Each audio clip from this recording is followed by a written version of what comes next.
సంకల్పమే ధ్యేయంగా నిజాయితీకి నిదర్శనంగా నిలిచినటువంటి వ్యక్తి మన పవర్ స్టార్ పవన్ కళ్యాణ్ గారు.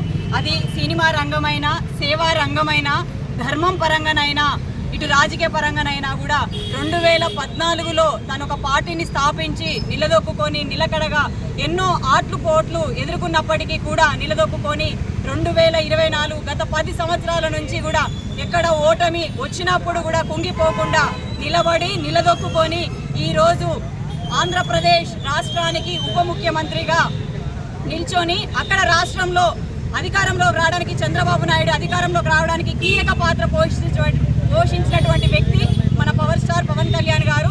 ఆయన యొక్క అభిమానంతో చెల్లి ప్రశాంత్ అండ్ మిత్ర బృందం అందరం కలిసి కూడా మానుకోటలో వారి పుట్టినరోజు వేడుకలు చేసి వారు సేవా రంగంలో ముందు ఇంకా కూడా మంచి సేవలు అందించి రాష్ట్రానికి మంచి పేరు తేవాలని, యువత అందరూ కూడా ఆయన పుట్టినరోజు చేయడమే కాకుండా ఆయన ఆదర్శంగా తీసుకొని యువత రాజకీయాల్లోకి రావాలని, ఈ దేశం కోసం ధర్మం కోసం పనిచేయాలని చెప్పి వేడుకుంటున్నాను. Once again I wish you a very happy birthday my dear power star Pawan Kalyan గారు.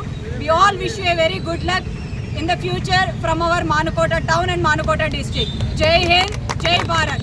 Happy birthday.